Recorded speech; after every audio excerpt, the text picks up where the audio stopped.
Metal non metals revise करना है हमें। तो सबसे पहले हम लोग फिजिकल प्रॉपर्टीज पढ़ते हैं मेटल एंड नॉन मेटल की।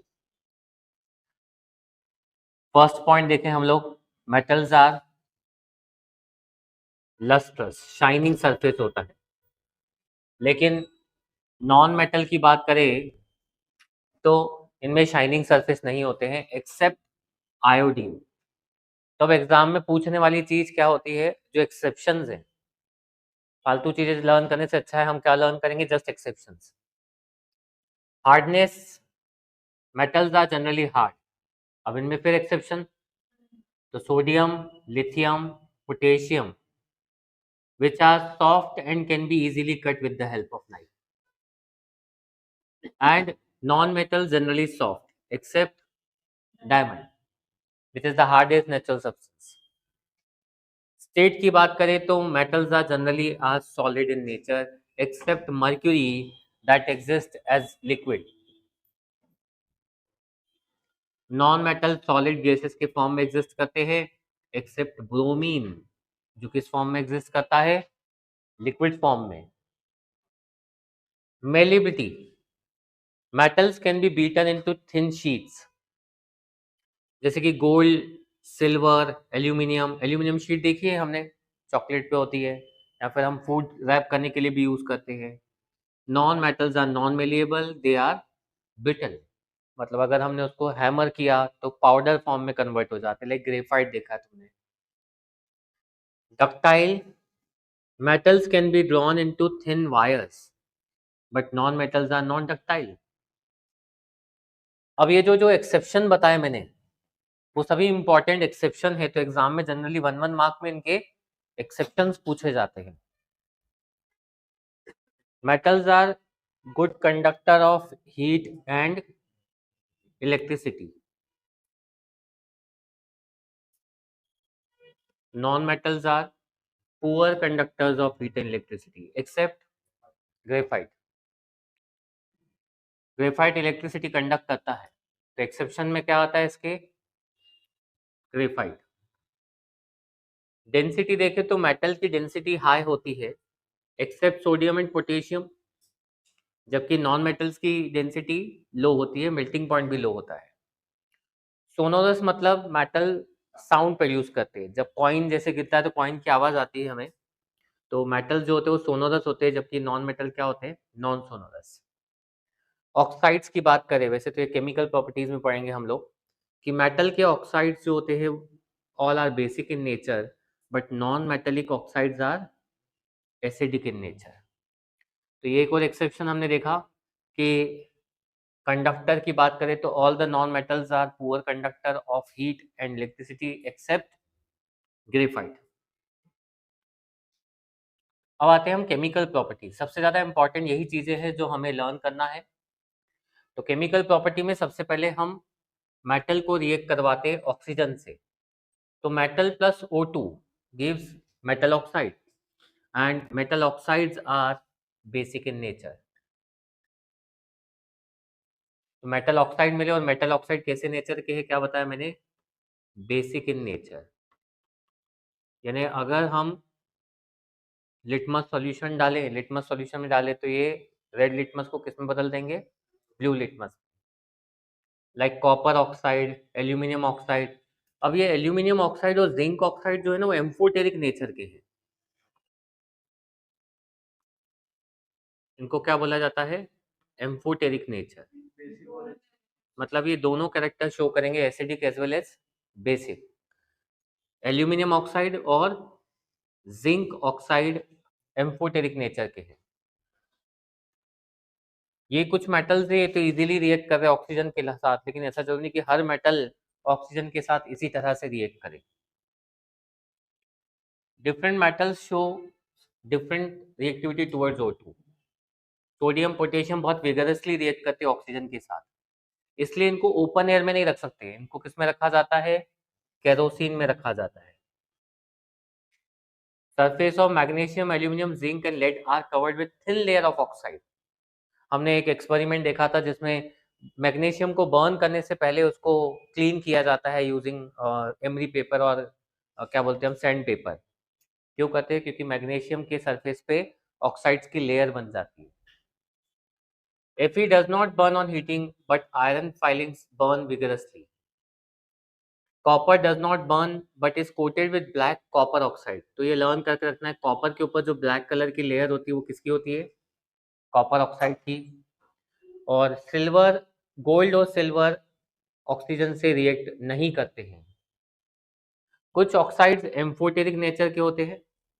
Metal oxides which react with both acid as well as bases to produce salt and water are called amphoteric oxides, like aluminum oxide, zinc oxide और lead oxide. ये सब कैसे nature के हैं? Amphoteric nature के. क्या होता है एम्फोटेरिक? इसकी डेफिनेशन याद रखेंगे. The metal oxide which react with both acid as well as bases to produce salt and water are called amphoteric oxides. Exam में अगर बोले कि show that aluminium oxide is amphoteric in nature, तो हमें दो reaction लिखनी है. Aluminium oxide को अगर HCl से रिएक्ट करवाएं तो देखो क्या मिल रहा है? Salt plus water. और अगर एल्यूमिनियम ऑक्साइड को NaOH से रिएक्ट करवाएं तो भी हमें क्या मिल रहा है? सोडियम एल्यूमिनेट और वाटर, यानी कि सॉल्ट प्लस वाटर. तो ये दो रिएक्शन कब लिखना है हमें? जब तुम्हें एग्जाम में बोले show that aluminium oxide is amphoteric in nature. Metal का रिएक्शन वाटर के साथ देखें तो metal plus water gives metal oxide plus hydrogen. तो ये इंपॉर्टेंट चीज है कि मेटल जब भी वाटर से रिएक्ट करता है तो क्या देता है? कौन सा gas? Hydrogen gas. Metal oxide जब वाटर से रिएक्ट करते हैं तो बनाते हैं metal hydroxide.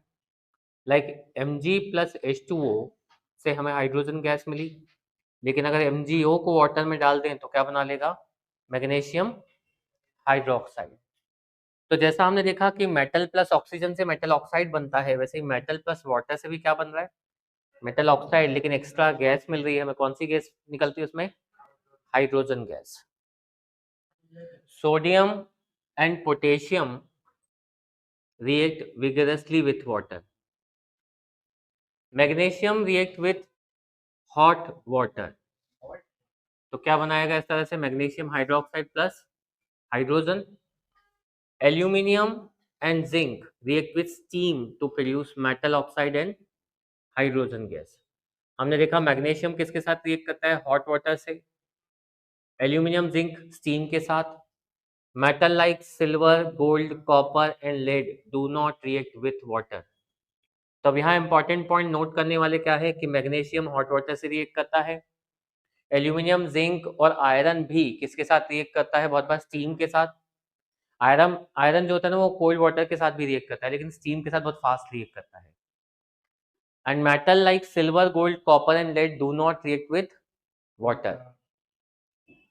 Reaction of metal with acid देखें. Reaction of metal plus dilute acid क्या होता है? Salt plus hydrogen. मैग्नीशियम के साथ H2SO4 ने रिएक्ट करके दिया MgSO4 प्लस हाइड्रोजन. लेकिन कॉपर, मर्क्यूरी, सिल्वर ये तीनों मेटल डाइल्यूट एसिड के साथ रिएक्ट नहीं करेंगे. Important reaction. और हमें ये ओवरऑल रिएक्शन को नोट करके रखना है कि मेटल प्लस डाइल्यूट एसिड से क्या मिलता है हमें? Salt plus hydrogen gas. Reaction of metal with solution of other metal salt देखें. जैसे एक मेटल है उसको दूसरे सॉल्ट सॉल्यूशन से रिएक्ट करवाए मेटल बी के, तो यहाँ कौन सी रिएक्शन हो जाती है? Displacement reaction. Like iron plus copper sulphate gives iron sulphate plus copper. अब ये कॉपर सल्फेट जो होता है ये ब्लू कलर का कंपाउंड है. कॉपर सल्फेट कैसे कलर का कंपाउंड है? ब्लू कलर का. जनरली एग्जाम में पूछा जाता है.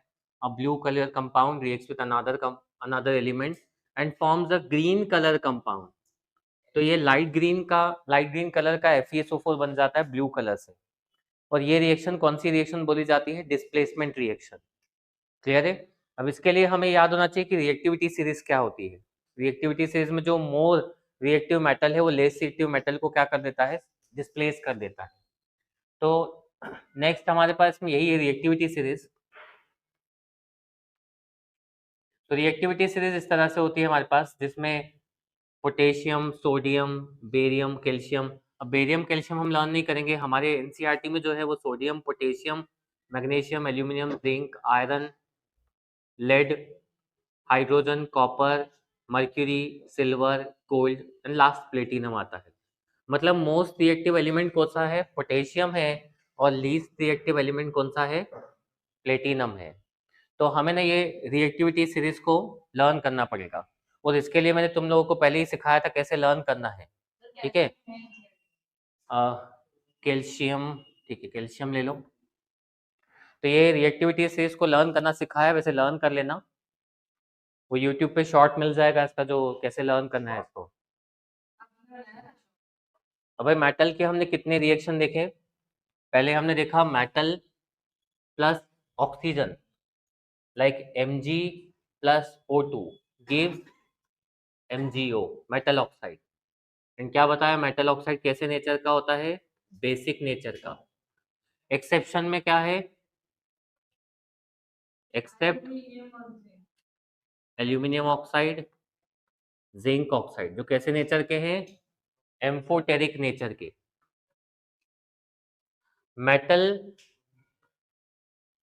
प्लस वाटर से क्या मिलता है हमें? Metal oxide plus hydrogen gas. Metal oxide मैं सभी में एक ही एग्जांपल ले रहा हूं ताकि तुम्हें समझना आसान हो। मेटल ऑक्साइड प्लस वाटर लें तो क्या बन जाता है? Metal hydroxide. Metal plus dilute acid लें, कोई भी मेटल लिया, लाइक हमने जिंक ले लिया एग्जांपल के लिए, कुछ भी ले सकते हैं। जिंक प्लस डाइल्यूट एसिड लिया कोई, तो क्या मिलता है हमें? ZnCl2 प्लस, इसमें भी क्या मिलेगा हमें? हाइड्रोजन। हो गया ये? इसको बैलेंस करें, अगर इसको भी बैलेंसिंग सब में चेक कर लेना तुम लोग एक बार। तो इस तरह से हमारे पास 1 2 3 4 रिएक्शंस मेटल के। नेक्स्ट देखें, नेक्स्ट कौन सा है हमारे पास? नेक्स्ट रिएक्शन देखें इसमें, तो metal A plus salt solution B give salt solution A plus metal B. Fe plus CuSO4 gives FeSO4 plus Cu। FeSO4 blue colour का है, और उससे आयरन सल्फेट कौन से कलर का मिल जाता है हमें? ग्रीन कलर का। इस रिएक्शन को क्या बोलते हैं हम? Displacement reaction. और इस रिएक्शन में कौन किसको डिस्प्लेस करेगा, इसके लिए तुम्हें क्या लर्न करना पड़ेगा?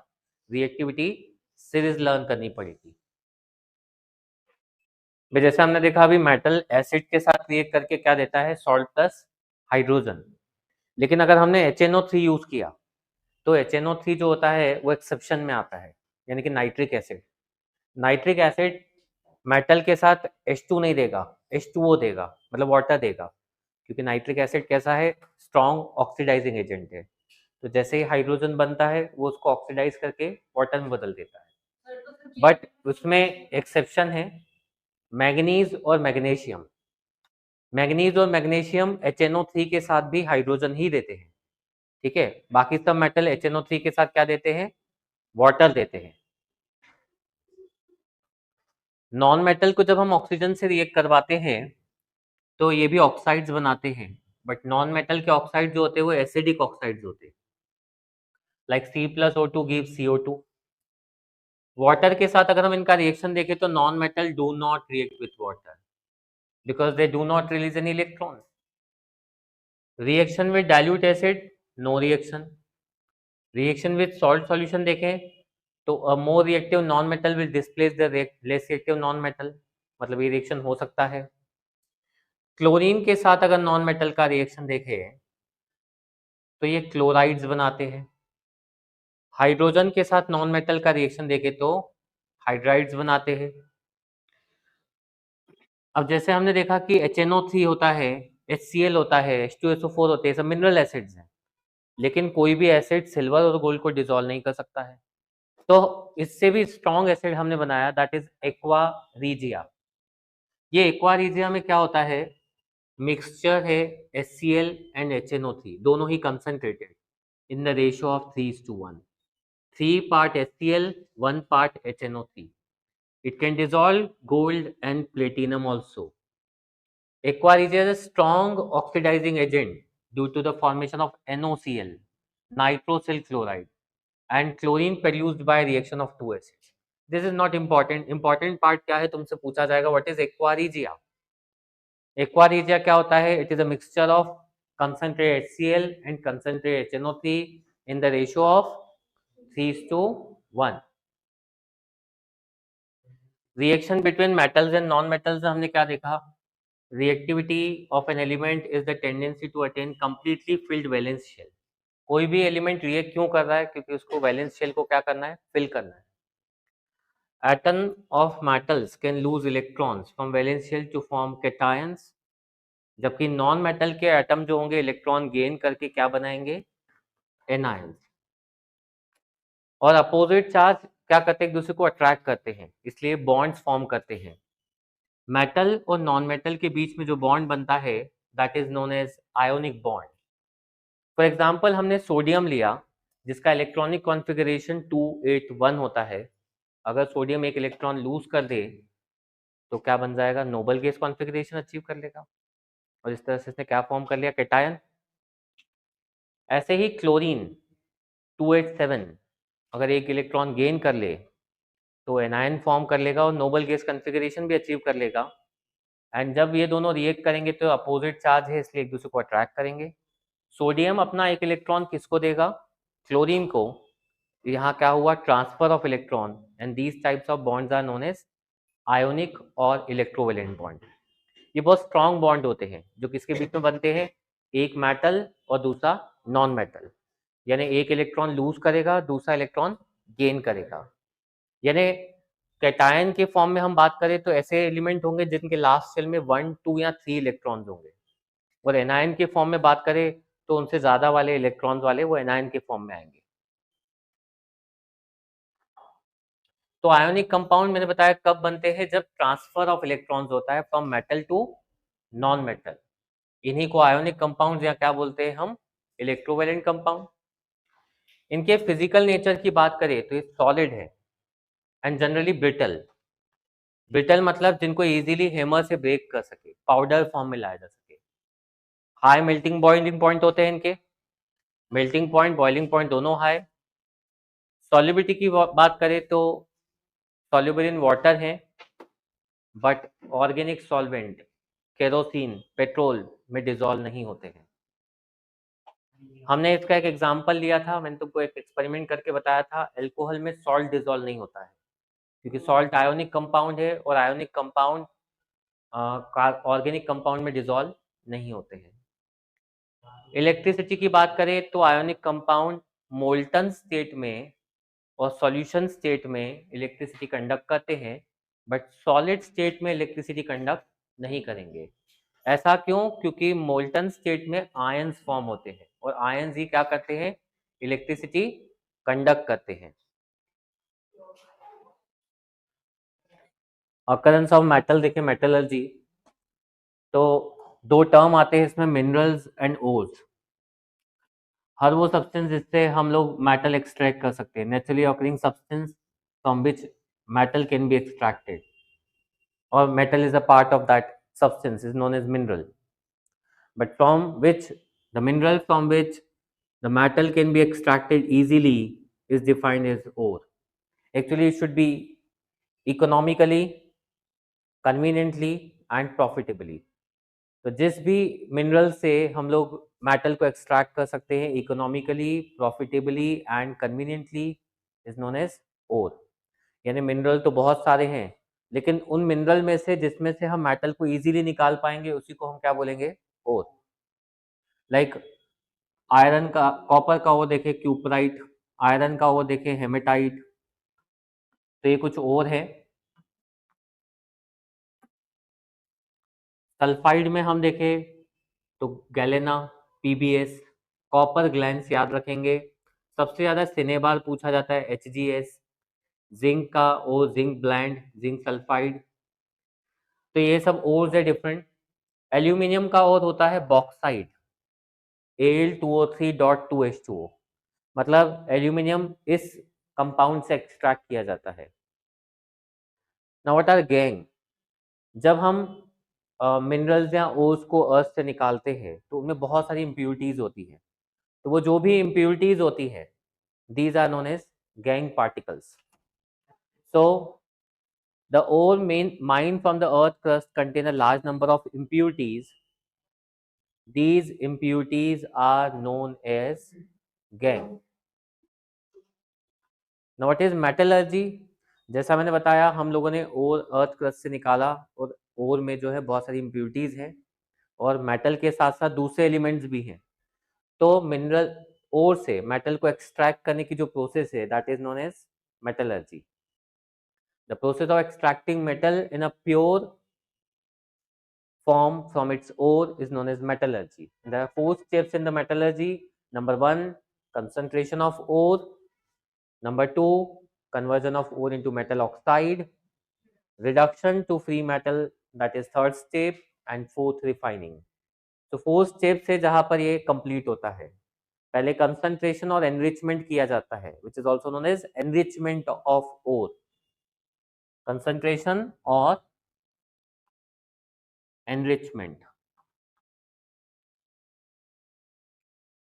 देन मेटल ऑक्साइड में कन्वर्ट करना है, देन रिडक्शन करना है एंड फाइनली रिफाइनिंग। जितना शॉर्ट में उतना शॉर्ट में लर्न करेंगे। First step concentration, second step metal oxide यानी कि oxidation, third step reduction, fourth step refining. Now one by one हम इन स्टेप्स को डिस्कस करते हैं। Now first step is concentration. भाई अगर हम लोगों को किसी और में से अर्दन इम्प्योरिटीज यानी कि मिट्टी को निकालना है तो सबसे आसान तरीका तो क्या है कि उसको वॉश कर लिया जाए। That is known as hydraulic washing. Hydraulic means water, water से वॉश करना, that is hydraulic washing. And वो तभी पॉसिबल है जब मेटल हेवी हो और जो अदर इम्प्योरिटीज है वो लाइट है, जो वाटर के साथ फ्लो हो पाए। एंड मेटल भी ऐसा होना चाहिए जो वाटर के साथ रिएक्ट नहीं करे। दूसरा सेपरेशन होता है मैग्नेटिक सेपरेशन।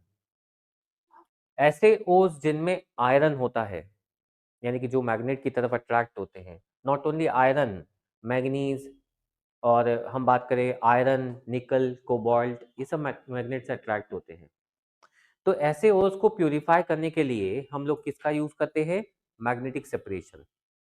इसमें एक बेल्ट होता है, उस बेल्ट के दोनों एंड पे क्या लगे होते हैं? एक एंड पे लगे होते हैं मैग्नेट।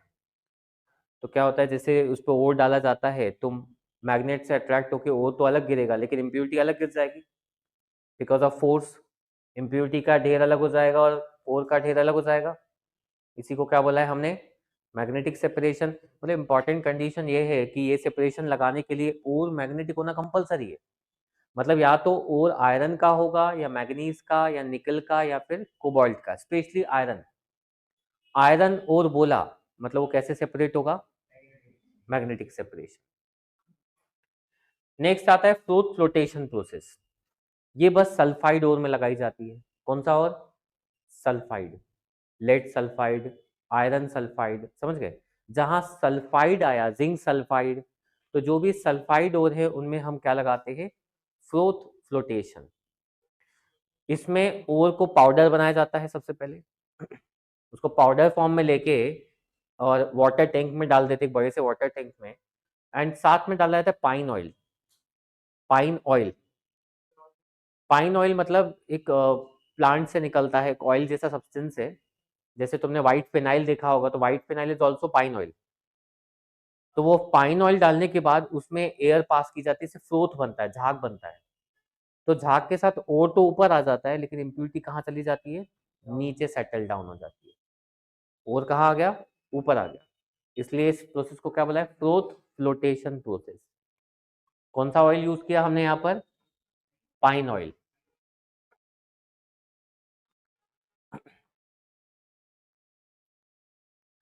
नेक्स्ट आते हैं लीचिंग और केमिकल मेथड। जैसे हमारे पास एक छोटा सा एग्जांपल लेते हैं, हमारे पास शुगर और सैंड का सॉल्यूशन है। अब हम दोनों को कैसे सेपरेट कर सकते हैं? वाटर डाल के, क्योंकि वाटर में शुगर तो डिजोल्व होती है लेकिन सैंड डिजोल्व होती है क्या? नहीं। सेम कंसेप्ट हम यहाँ पे लगाते हैं। अब हमारे पास एल्यूमिनियम का ओर है और एल्यूमिनियम के ओर में यानी कि बॉक्साइट में इम्प्योरिटी होती है सैंड की। किसकी इम्प्योरिटी है? ये बॉक्साइट है, लेकिन इसमें सैंड भी इम्प्योर है। अभी हमने NaOH डाल दिया इसमें, बॉक्साइट डिजोल्व हो गया, लेकिन सैंड डिजोल्व नहीं होती है। हमने फिल्टर किया, सैंड को थ्रो कर दिया। अब बॉक्साइट तो मिल गया, लेकिन ऐसा मिला है तो सोडियम एल्यूमिनेट के फॉर्म में है। अब इससे वापस से बॉक्साइट लाना पड़ेगा। तो हमने क्या किया, सोडियम एल्यूमिनेट पे HCl डाल दिया प्लस वाटर, तो क्या मिल गया, एल्यूमिनियम हाइड्रोक्साइड। एंड जब इसको हीट करते तो प्योर एल्यूमिना मिलता है। अब इसमें सैंड नहीं है, पहले वाले एल्यूमिना में क्या था, सैंड थी, अब इसमें सैंड नहीं है। इस तरह से हमने सैंड को हटा दिया। तो इस तरह से हमने मेथड्स देखी जिससे हम इनको प्योर बना सकते हैं। फर्स्ट मेथड हमने देखी hydraulic washing, second magnetic separation, third floor flotation, and fourth leaching और केमिकल सेपरेशन। लीचिंग का सबसे अच्छा एग्जांपल एल्यूमिनियम ऑक्साइड ही है, इसलिए जब भी पूछा जाएगा यही होगा। फ्लोर फ्लोटेशन में जनरली पूछा जाता है कॉपर सल्फेट या जिंक सल्फाइड, कॉपर सल्फाइड या जिंक सल्फाइड। और मैग्नेटिक सेपरेशन में हेमेटाइट और मैग्नेटाइट, यानी कि आयरन के ओर्स। तो भाई यहाँ तक तुमने जो ओर है ना उनको बस क्लीन किया है, इसके अलावा कुछ भी नहीं किया है। बट नेक्स्ट स्टेप आती है कि अब हम इनको ऑक्साइड्स में बदलेंगे। किसमें, ऑक्साइड्स में। अब इनमें भी क्या होती है, स्टेप्स होती है कि डिपेंड करता है कि मेटल किस रिएक्टिविटी सीरीज में कहाँ बिलोंग करता है। मोर रिएक्टिव मेटल है, लीस्ट रिएक्टिव मेटल है, उसके अकॉर्डिंग इन पे स्टेप्स लगाई जाती है। जैसे हम लोग ये देखें, और सबसे पहले लिया, फर्स्ट स्टेप कंसंट्रेशन किया। अगर हाईली रिएक्टिव मेटल है, यानी कि सोडियम, पोटेशियम, कैल्शियम, तो हम इलेक्ट्रोलिसिस करते हैं मोल्टन ओर का, तो क्या मिल जाता है, प्योर मेटल।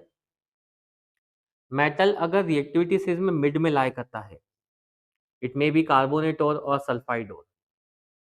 कार्बोनेट और का हम कहते हैं कैल्सिनेशन, और सल्फाइड और का क्या कहते हैं, ये दोनों इसलिए की जाती है कि इनको ऑक्साइड में बदला जा सके। मेटल और को किस में बदला जाता है, इससे ऑक्साइड मिलता है, उसका रिडक्शन करते हैं तो हमें प्योर मेटल मिलता है। एंड फर्दर उसकी प्यूरिफिकेशन यानी कि रिफाइनिंग की जाती है। ये मोर रिएक्टिव मेटल, ये मीडियम रिएक्टिव, और ये लो रिएक्टिव। लो रिएक्टिव में ज़्यादा स्टेप्स नहीं लगती हैं, सबसे आसान होता है इनको एक्सट्रैक्ट करना। लाइक सल्फाइड और है, उसकी रोस्टिंग करो एंड प्योर मेटल मिल जाता है, क्योंकि ये सेल्फ रिडक्शन कर लेते हैं, हमें इनमें कोई रिड्यूसिंग एलिमेंट डालना ही नहीं पड़ता है। तो सबसे इजी जो होता है ना, या तो मोर रिएक्टिव के लिए है या फिर लीस्ट रिएक्टिव के लिए है। लेकिन डिफिकल्ट किसका पड़ता है हमें एक्सट्रैक्शन, जो मीडियम रिएक्टिविटी वाले हैं। क्लियर है। तो सबसे पहले हम इनके बारे में पढ़ रहे हैं, बिकॉज ये और ये दोनों इसमें आ जाएंगे। तो हम बात करते हैं अभी मीडियम रिएक्टिव मेटल की, तो हमें उनको मेटल ऑक्साइड में बदलना पड़ेगा। क्यों मेटल ऑक्साइड में बदल रहे हैं, पहले क्वेश्चन ये आता है। अगर ओर ऑलरेडी ऑक्साइड फॉर्म में है, जिंक ऑक्साइड, कॉपर ऑक्साइड, तो हम उनको कन्वर्ट नहीं करेंगे। लेकिन अगर वो ऑक्साइड फॉर्म में नहीं है, कार्बोनेट में है, सल्फाइड्स में है, तो पहले कहाँ लाना पड़ेगा, ऑक्साइड पे। क्यों, क्योंकि ऑक्साइड से मेटल को एक्सट्रैक्ट करना इजी है, इसलिए कहाँ लेके आ रहे हैं हम, ऑक्साइड में। अब क्वेश्चन आता है ऑक्साइड में कैसे बदलें। तो ऑक्साइड में बदलने के हमारे पास दो method, calcination, roasting. Calcination, C4 calcination, C4 carbonate ore. तो कैल्सिनेशन करते हैं कार्बोनेट ओर का, एब्सेंस ऑफ एयर में। किसमें करते हैं, एब्सेंस ऑफ एयर में, जिनमें ऑक्सीजन है उन सबका कैल्सिनेशन स्पेशली कार्बोनेट ओर का किया जाता है। जैसे कैल्शियम कार्बोनेट को हीट किया तो क्या बन गया, कैल्शियम ऑक्साइड, ऑक्साइड बन गया। तो कैल्सिनेशन में क्या हो जाता है, सब्सटेंस पोरस हो जाएगा, उसमें होल्स हो जाते हैं क्योंकि उसमें से गैस निकल गई। जितनी वोलेटाइल इंप्यूरिटीज हैं, यानी जो वेपर में बदल सकती है, वो हट गई। एंड कार्बोनेट और जो है वो किस में बदल जाते हैं, ऑक्साइड्स में। लेकिन इसी से मिलता जुलता एक और टर्म देखें तो रोस्टिंग, ये हम किनकी करते हैं, सल्फाइड ओर की रोस्टिंग करते हैं। तो सल्फाइड ओर को प्रेजेंस ऑफ एयर में हीट किया जाता है। Sulphide ore, presence of air, oxide. कोई भी सल्फाइड ओर ले लो, उसको ऑक्सीजन से रिएक्ट करवाओ तो वो किस में बदल जाएगा, ऑक्साइड में। तो रोस्टिंग होती है प्रेजेंस ऑफ एयर में, कैल्सिनेशन होता है एब्सेंस ऑफ एयर में। तो हम इसका डिफरेंस 1 मार्क या 2 मार्क में आ सकता है। 2 मार्क में स्पेशली तो ये लिखना है हमें कैल्सिनेशन रोस्टिंग का डिफरेंस। जैसे सबसे पहले क्या है, कैल्सिनेशन में क्या करते हैं हम, ओर को एब्सेंस ऑफ एयर में हीट करते हैं और रोस्टिंग में प्रेजेंस ऑफ एयर में हीट करते हैं। कैल्सिनेशन कार्बोनेट ओर का होता है, रोस्टिंग सल्फाइड ओर की होती है। नेक्स्ट आते हैं रिडक्शन, थर्ड स्टेप। अब हमने कैल्सिनेशन और रोस्टिंग से मेटल को मेटल ऑक्साइड में बदल दिया है। एंड जैसा मैंने बोला मेटल ऑक्साइड में क्यों बदला हमने, क्योंकि मेटल ऑक्साइड से मेटल को एक्सट्रैक्ट करना इजी होता है। कैसे इजी होगा, रिडक्शन के थ्रू। तो एक है हमारे पास पहले सेल्फ रिडक्शन, हम कोई एलिमेंट का यूज नहीं कर रहे हैं। फॉर एग्जाम्पल हम बात करें मर्क्यूरी की, सबसे ज्यादा पूछा जाने वाला बोर्ड्स में question, how to extract mercury from cinnabar. ये सिनेबार है, ऑक्सीजन से रिएक्ट करवाया तो Hg प्लस क्या मिल जाता है, SO2। ये हो गया सेल्फ एक्सट्रैक्शन, सेल्फ रिडक्शन हो गया। जस्ट हमने रोस्टिंग की और हमें क्या मिल जाता है, मर्क्यूरी। यही हम कॉपर की बात करें तो कॉपर सल्फाइड का जब हमने रोस्टिंग किया, ये कौन से मेटल हैं जो लीस्ट रिएक्टिव मेटल है। तुम देखोगे इनमें बस रोस्टिंग से ही क्या हो जाता है, मेटल का प्यूरिफिकेशन। कॉपर सल्फाइड ऑक्सीडाइज करने पर कॉपर ऑक्साइड बनाता है और यही कॉपर ऑक्साइड कॉपर सल्फाइड को अगेन रिड्यूस कर देता है किसमें, कॉपर में। इसको बोला है हमने सेल्फ रिडक्शन। सेम होता है गैलेना यानी कि लेड में, PbS plus O2 gives PbO। ये PbO PbS से रिएक्ट करके क्या बना लेगा, ये देखो PbS PbO से रिएक्ट करके क्या बनाएगा, Pb प्लस SO2। ये तीनों के तीनों सेल्फ रिडक्शन करते हैं। लेकिन सबसे ज्यादा क्वेश्चन पूछा गया है सिनेबार मर्क्यूरी का, how to extract mercury from cinnabar. तो by self reduction, oxidation, roasting, कुछ भी बोलो। तो ये हमने कौन से मेटल की बात की, अभी जो मैं बात कर रहा था, ये सब के सब कैसे मेटल हैं सेल्फ रिडक्शन में, जो लो रिएक्टिविटी में आते हैं।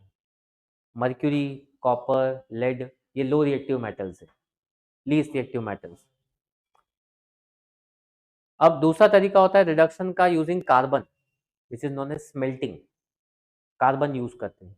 अभी हमने कोई एलिमेंट यूज नहीं किया, जो मेटल का वो था वो खुद को खुद ही रिड्यूस कर रहा था, इसलिए उसको क्या बोला था, सेल्फ रिडक्शन। अब हम कार्बन का यूज करेंगे। तो जो मीडियम रिएक्टिव वाली है ना, आयरन लेड दोनों ही तरीके से करता है, सेल्फ भी करता है और स्मेल्टिंग भी करता है। तो आयरन हो गया, तो आयरन का रिडक्शन करने के लिए हमने क्या यूज किया, कार्बन। कार्बन या क्या यूज कर सकते हैं, कार्बन मोनोऑक्साइड, जनरली कार्बन किया जाता है। तो कार्बन से क्या हो गया, आयरन में रिड्यूस हो गया। पहले ऑक्सीजन है लेकिन बाद में ऑक्सीजन है क्या, this is known as reduction. क्या यूज किया हमने, कार्बन। पर कुछ कंपाउंड ऐसे होते हैं जो कार्बन से भी रिड्यूस नहीं होते, तब हमारे पास नेक्स्ट मेथड आती है reduction by aluminium, which is known as thermite reaction. Generally board में इसको इस नाम से पूछा गया, किस नाम से। तब हम एल्यूमिनियम का यूज करते हैं, जैसे आयरन को रिड्यूस करना है, क्रोमियम ऑक्साइड को, मैग्नीज ऑक्साइड को, इनके रिडक्शन के लिए क्या यूज किया जाता है, एल्यूमिनियम। एल्यूमिनियम ऑक्साइड बना, क्रोमियम प्लस हीट, और हमें क्या मिल रहा है, देखो क्रोमियम का रिडक्शन हो गया, ये क्रोमियम ऑक्साइड किस में बदल गया, क्रोमीन में। मैग्नीज ऑक्साइड देखे तो किस में बदल गया, मैग्नीज में। आयरन ऑक्साइड आयरन में। इस प्रोसेस का यूज किया जा सकता है वेल्डिंग में। जो रेलवे ट्रैक्स होते हैं उनको वेल्ड करने के लिए हम वेल्डिंग मशीन नहीं ले जा सकते, क्योंकि वो ऐसे एरिया में होता है जहाँ इलेक्ट्रिसिटी कभी भी होती ही नहीं है। तब वो रेलवे ट्रैक्स की वेल्डिंग के लिए थर्माइट रिएक्शन का यूज करते हैं। आयरन ऑक्साइड और एल्यूमिनियम डाल के उसको हल्का सा हीट करते तो रिएक्शन से मोल्टन आयरन प्रोड्यूस होता है, और वो मोल्टन आयरन को रेलवे ट्रैक्स के बीच में डाल के उनको ज्वाइन कर देते हैं। That is known as thermite welding. इसलिए इस रिएक्शन को क्या बोला है हमने, थर्माइट रिएक्शन।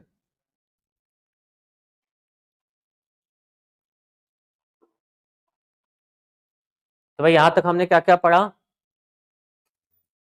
एक हमारे पास हो गया सबसे पहले ऑक्सीडेशन कर दिया हमने मेटल का, मेटल ओर का, मतलब नॉर्मल ओर से, कार्बोनेट और सल्फाइड ओर से हम कहाँ ले आए उसको, ऑक्साइड पे।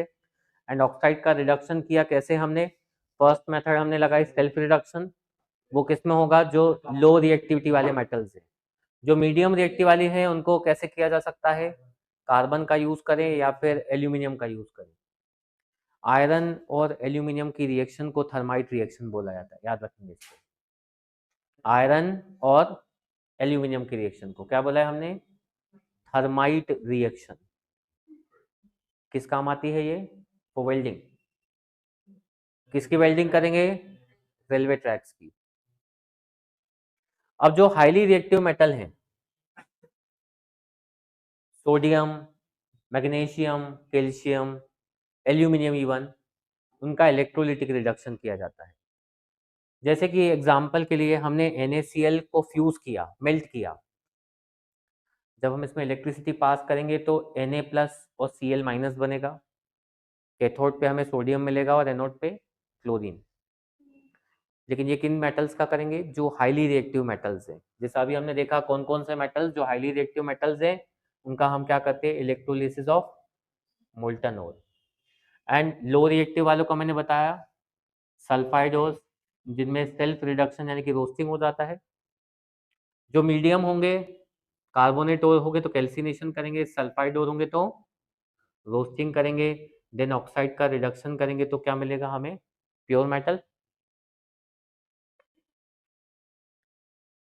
तो जो हाईली रिएक्टिव मेटल है उनका हम क्या करेंगे, इलेक्ट्रोलिसिस।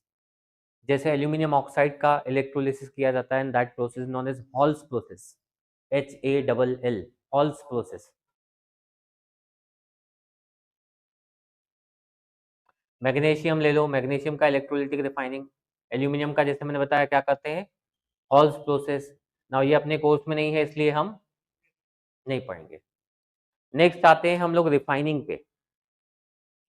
रिफाइनिंग क्यों की जाती है मेटल्स की, क्योंकि हमने जो मेटल लिया वो अभी भी कंप्लीटली प्योर नहीं है, तो हमें उन मेटल्स की क्या करनी पड़ेगी, रिफाइनिंग। फॉर एग्जाम्पल, हमारे कोर्स में सबसे ज्यादा पूछा जाने वाला जो रिफाइनिंग वाला क्वेश्चन है, that is refining of copper. तो हमने रिफाइनिंग ऑफ कॉपर में ले लिया कॉपर सल्फेट का सॉल्यूशन। कॉपर को प्यूरिफाई करने के लिए हमने क्या लिया है, कॉपर सल्फेट सॉल्यूशन। मतलब हमारे पास दो रॉड है, एक है इम्प्योर कॉपर की थिक रॉड, और प्योर कॉपर की थिन रॉड। एक थिक रॉड है हमारे पास, एक थिन रॉड है, और दोनों ही किसकी रॉड है, कॉपर की। ये दोनों के दोनों कॉपर के रॉड है। और हम इस पे इलेक्ट्रिसिटी लगाएंगे।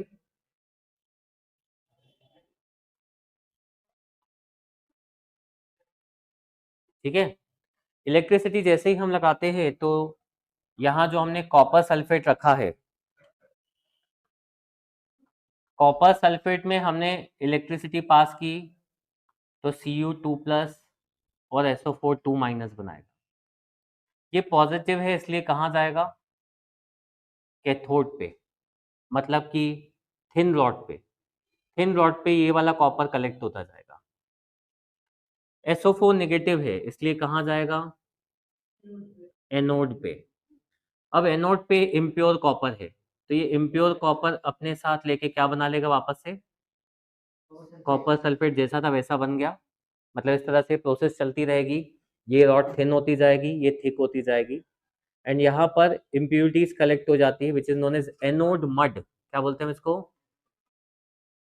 इस तरह से हमारे पास जो कॉपर मिलेगा वो प्योर होगा, और इम्प्यूरिटीज सब एनोड मड में बदल गई। और ये एनोड मड से हम क्या एक्सट्रैक्ट करते हैं, precious metal like gold, silver. मतलब बहुत कम अमाउंट में इसमें गोल्ड, सिल्वर, प्लेटिनम जैसे मेटल भी हो सकते हैं। अब जो कॉपर मिलेगा वो 98 to 99% प्योर होगा, जबकि पहले वाला जो कॉपर था हमारे पास, दैट वाज 50 to 60% प्योर। तो इस तरह से हमने कॉपर को क्या किया, प्यूरिफिकेशन, रिफाइनिंग। ये रिफाइनिंग ऑफ कॉपर है। अगर एग्जाम में पूछते हैं रिफाइनिंग ऑफ कॉपर तो तुम्हें ये लिखना है, समझ गए, इलेक्ट्रोलिटिक रिफाइनिंग ऑफ कॉपर। क्या बोलते हैं हम इसको, क्यों बोला इलेक्ट्रोलिटिक?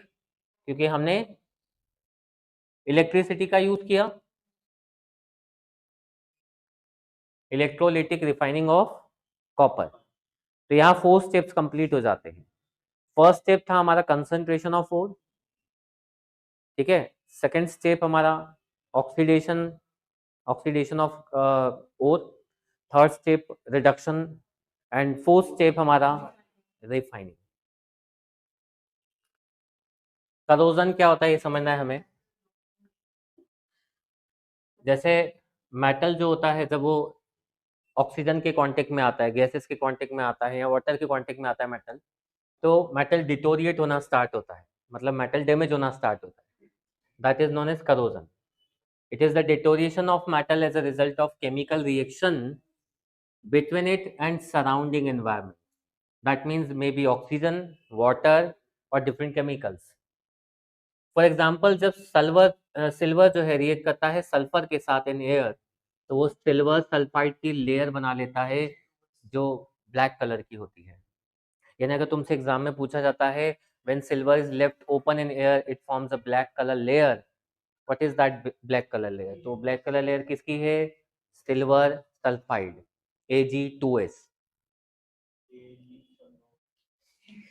कॉपर रिएक्ट करता है मॉइस्ट CO2 के साथ और ग्रीन कोट बना लेता है कॉपर कार्बोनेट का। आयरन, जैसा हमने देखा है आयरन पे रस्टिंग होती है ब्राउन कलर की, और वो रस्ट क्या होता है? It is an hydrated iron, that is Fe2O3.XH2O। X means 2, 3, 4 कितने भी मॉलिक्यूल हो सकते हैं वाटर के।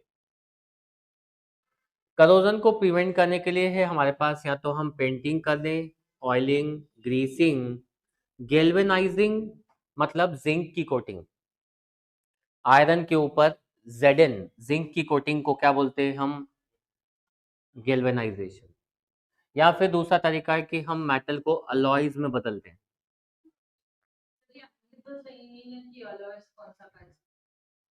गेल्वेनाइजेशन क्या होता है? It is the process in which coating of iron with zinc and air, it prevents air moisture to it protects the layer, it form a protecting layer on the surface of iron of zinc so that air and moisture does not react with iron. Alloys में आ सकते तुम लोगों के exam में as it is पूछा जा सकता है कि कौन सा अलॉय किससे बना हुआ है।